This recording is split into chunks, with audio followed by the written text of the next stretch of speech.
The most significant advances in automobile technology in the last 25 years almost all have one thing in common: electronics.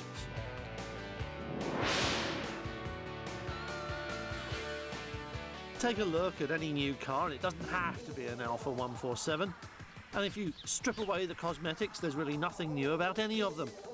Boss Kettering would still recognise the ignition system he perfected 80 years ago. Henry Leyland would still be able to mend the starter motor he made standard on all Cadillacs almost 100 years ago.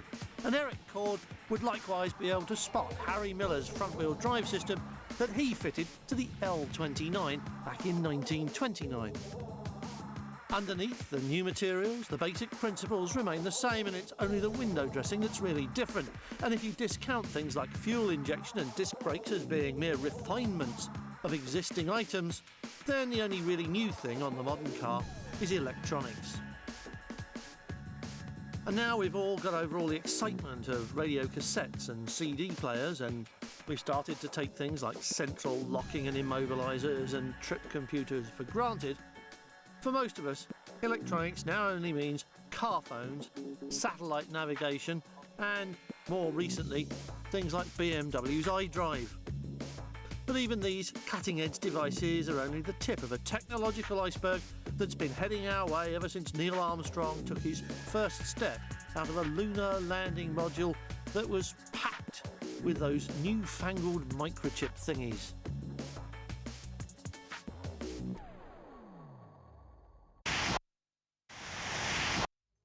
And there's plenty more stuff that began life as a military application and is now finding peaceful application, like night vision, for example. The ability to see in the dark isn't only useful if you're a soldier, a sailor or an airman. It's very useful if you happen to be a motorist as well.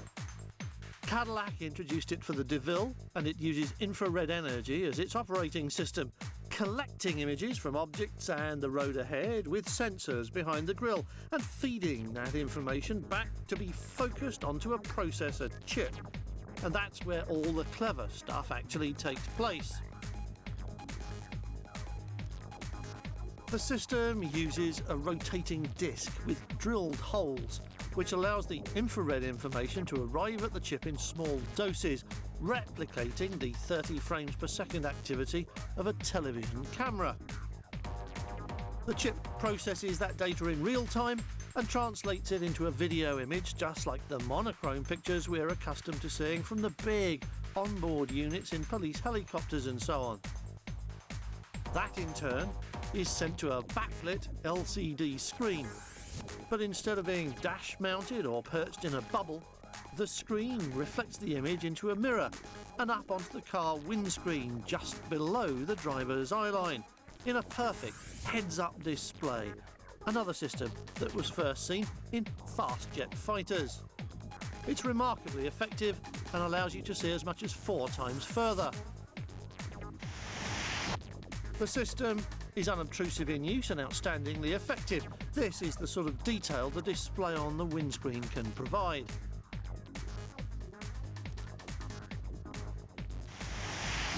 The view from the display, which is on the screen at life size and magnified at the bottom right for demonstration purposes, is clearly more effective than dipped headlights.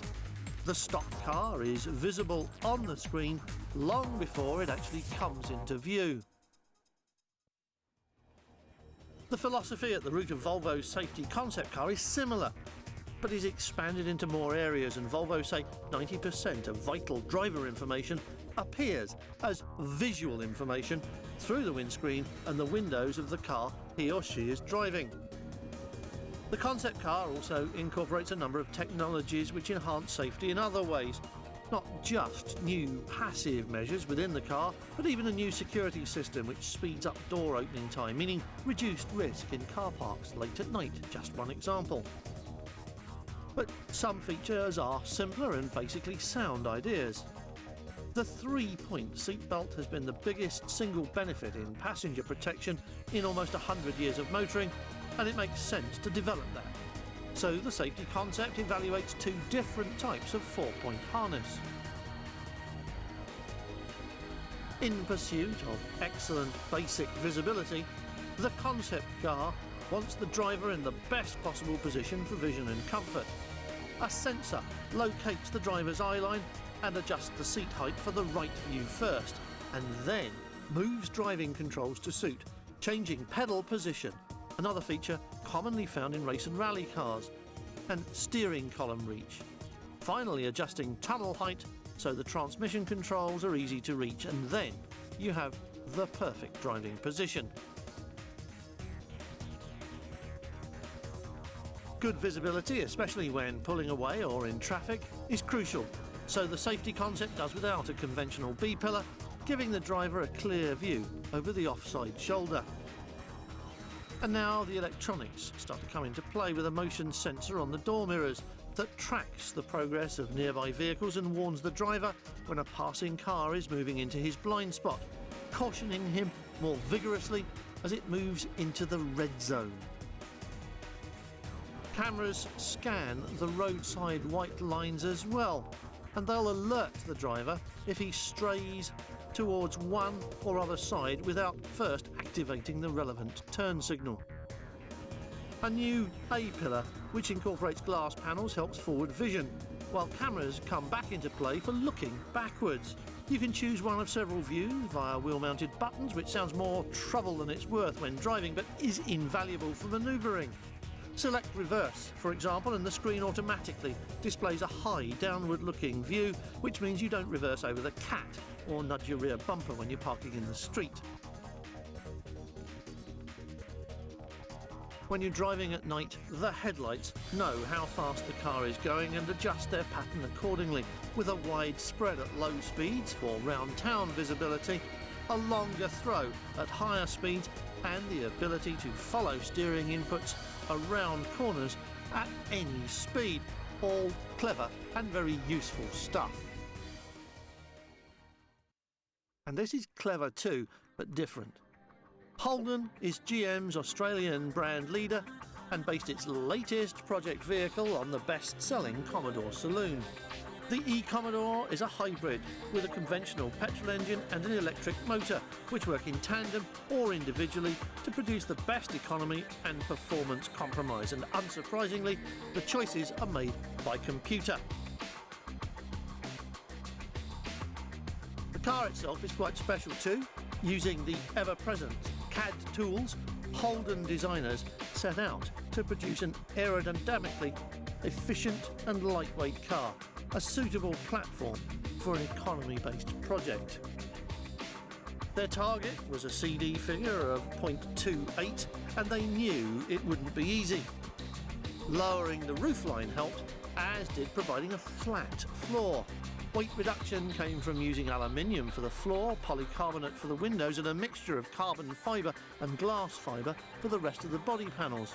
Seats and door trims are also made from lightweight materials along with other components, and the weight saving means less energy is needed to accelerate and maintain speed, and therefore less fuel. The petrol-electric hybrid is far from new, but technology has moved on considerably since first versions were designed and tested. Battery power is augmented by supercapacitors, which store large quantities of electric power and can release it very quickly, and a regenerative braking system helps keep them topped up. The electric motor delivers more than half the power of the 2-litre aluminium petrol engine, and the key to the success of the hybrid is the management system, which blends the two together in all driving situations. The result is a 50% benefit in fuel economy and reduced exhaust emissions. The world of great beats.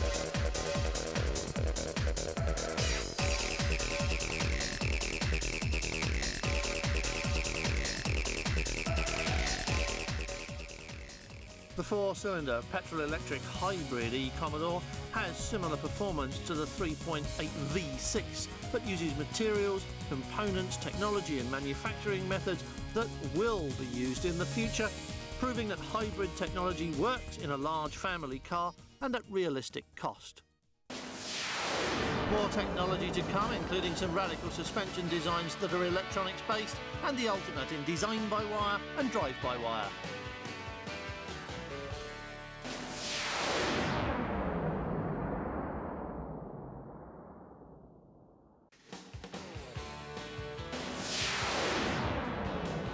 Brake, suspension and steering can all be controlled by computers now, and the PlayStation control pad isn't far away from a showroom near you. Mercedes always finds something new to add to their top-of-the-range cars. The newest S-Class comes to us with an electronics-based safety system they call Pre-Safe, while things like sensortronic braking, which knows how hard you really wanted to brake, and comes with only an electronic connection between your foot and the brakes themselves, that's on sale now as well. The first commercially available brake-by-wire system, but certainly not the last. And Mercedes insist that if a direct mechanical connection between steering wheel and road wheels wasn't enshrined in law, then a steering-by-wire system would also be in the showrooms now. Top-of-the-range cars are, of course, those which have been fattled by AMG, and the limited edition CL55 is included here to remind us that not every advance is electronic. Only 55 will be made, and each one is an exact replica of the safety car used in Formula One and comes with a hugely sophisticated and hugely expensive Formula One derived braking system. But truthfully, it's not new, it's just a refinement of existing techniques. Disc brakes were technology transfer from aircraft, and the principle's always been the same. Friction dissipates energy as heat, and the more heat you create, the more energy you dissipate, and then the harder you stop. So it's really only the mixture of carbon fibre and ceramic materials which is actually new. With 8-pot calipers at the front, the disc is bigger than a mini wheel, and the CL55's wheels aren't small. 19 inches are needed to accommodate those huge discs. They're 8.5 inches wide at the front, 9.5 at the back. To help even more in the corners, the whole car runs on stiffer suspension all round, with a lower ride height and a wider track front and rear than the standard version. It includes just about every electronic gizmo in the Mercedes toy cupboard, including active body control, available on the regular CL55. You're almost certainly more familiar with this system as active ride suspension, one of the few electronic driver aids still banned from Formula One, where it was so outstandingly effective. In theory and in practice, ABC actively adjusts the suspension and damping of the vehicle to existing driving conditions and situations within a fraction of a second. Its basic component is a hydraulic servo cylinder which lives within the coil spring and damper unit. The length of the spring is modified by the movement of the cylinder in the suspension strut, generating forces that adjust the low-frequency suspension and damping of the wheel. These low-frequency vibrations are normally caused by changes in road surface, by braking and by cornering. Two computers control the high-pressure hydraulics via signals from sensors that indicate the movement of the body. Accelerometers are placed all around the car in different planes. They measure acceleration and deceleration, they measure the transverse forces from cornering and road disturbance and lift, as well as pitch and roll. A sensor on each wheel indicates the vehicle level, and a travel sensor on each strut detects the current position of each servo cylinder. Active body control uses the computer to think ahead, to read the signs from the sensors and understand vehicle body movements as they're starting, and then correct them within a fraction of a second. The benefit is vastly improved comfort, safety and handling. As well as its dynamic benefit, ABC acts as a load leveller, enabling the car to swallow weight at the rear without pitching up at the front. Ground clearance can also be adjusted in 2 stages for that difficult-to-get-to parking exercise. And even if you forget to switch it off, The computer knows you've just given yourself that Whittier Boulevard hike and will automatically drop the ride height as road speed increases and keep on going down so that the CL is 10mm lower at 140 clicks than it is at rest, with obvious reductions in both drag and therefore fuel consumption. Mercedes say the system solves the age-old compromise between comfort and handling, and although it does do that to a varying extent, to say that it's completely solved is a bit of a sweeping statement. But it's certainly well on the way, and so it should be, because it was based on that racetrack system specifically designed to benefit dynamic performance. Although it may have been introduced to Mercedes owners at the top of the range on the CL Coupe, don't expect it to stay there. It will travel throughout the rest of the Mercedes range. And part of the reason it will track downwards is that its replacements are already being tested, and the most dramatic evidence of that comes in the even more dramatic shape of the F400 carving. Not even a concept car, the 400 is described as a laboratory to investigate the potential of its radical new suspension system, on the way to full production in passenger cars before the end of the decade. Once again, this isn't really new technology, but a new application of existing technologies in a way made possible by the proliferation of supercomputers small enough to fit on your keyring. And it also carries a fair amount of forward thinking from the design department on its steeply raked shoulders. Though there are no plans for production, it almost contains a lot of clues about the way future generations of SLK roadsters will look, as if they've been chiselled out of a lump of solid aluminium. There are so many different shapes at work here, with curves and swage lines and mouldings moving in so many different planes, directions and angles, that if it was any bigger, you'd be amazed if it wasn't Bruce Wayne and his slightly effeminate boy wonder nephew at the wheel. Caped Crusaders aside, the F400 is different but hardly pretty. And that doesn't matter even slightly, because it's really only here to demonstrate and test a radical new suspension system, a development of the active tilt control which Mercedes showed as far back as 1997. But this is really trick, a tilting suspension which alters camber angle on the outside pair of wheels by as much as 20 degrees during cornering. Mercedes engineers say it brings an increase in stability over conventional fixed camber suspension of as much as 30%, and has already allowed the F400 to record lateral cornering forces up around 1.3 G. That's in the order of 60% better than a standard SLK. The electronics and hydraulics are the easiest part to understand, but mechanically, the suspension holds the hub carrier in a fixed position while the wheel is mounted on a bearing capable of movement in every plane, like a rose joint. The wheel's held by hydraulic pistons, activated by the electronics, and is either upright as normal or tilted through an infinitely variable angle of up to 20 degrees as and when required. It's got to be said from the outset that we like the Talisman. We like the ideas, the concepts, the integrated whole, and the fact that we can all but sit in it and drive it, even though it's just a computer-generated image. We like all that, and we like the way it fills a need for car makers to explore new ideas without spending fortunes and committing to metalwork or prototypes. However, in trying to like it, we did find ourselves tripping over a barrage of marketing speak that almost came between us and all the things about the Talisman we were trying to admire.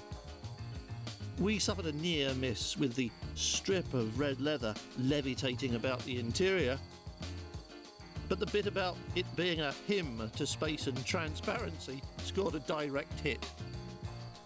And then we sank without trace when we found out that the door panels are in osmosis with the shape of the seats. And I always thought that was something to do with trees. Abandoned ship. But let's try and get past all that and have a look at the car. Talisman is offered as a top-of-the-range four-seater coupe, not even a concept car, but a dream car in the accepted industry jargon, a platform of ideas that will never be built as a whole, although individual ideas will survive. More than anything, it's a fresh look at interior design, combining comfort with the present trend towards the minimalist, but its real trick is to make the technology transparent, and in the process coins the concept of simplexity, which is simple but complex. And so, Talisman introduces the touch design concept, supposedly an ideal relationship between man and machine, whereby each control suggests its function through its shape and materials. Most designers will agree that the cabins where a driver interacts with his car, it's the bit he looks at the most, it's the thing he lays hands on the most, and the sensation of touch is vital to driving pleasure. Thus, those gull-wing doors, an exterior feature, but also an invitation to the interior, especially with no B-pillar to obstruct the view or access. Renault go on to say that the Talisman cabin evokes the world of home furnishing, but we can skip all that along with levitating leather strips and osmosis. And we can take the presence of toys as read, keyless ignition, cameras for panoramic rearward vision displayed on a multi-function, voice-activated wide screen that provides information on navigation, the hi-fi system, air conditioning, and the vehicle's various warning and security systems as well. But the control surfaces and the way the driver interacts physically with the car, that's the real point. First suggested in-house 2 years ago, this apparent simplicity conceals the complex technology Renault calls touch design, a philosophy that will characterise Renault interiors in the future. In brief, it extends the science of ergonomics, encompassing a tactile appeal in all the controls, making them inviting and pleasurable to operate as well as utterly functional. Quite how far in the future touch design is remains to be seen, but the principles should be easy enough to apply, starting, well, now really.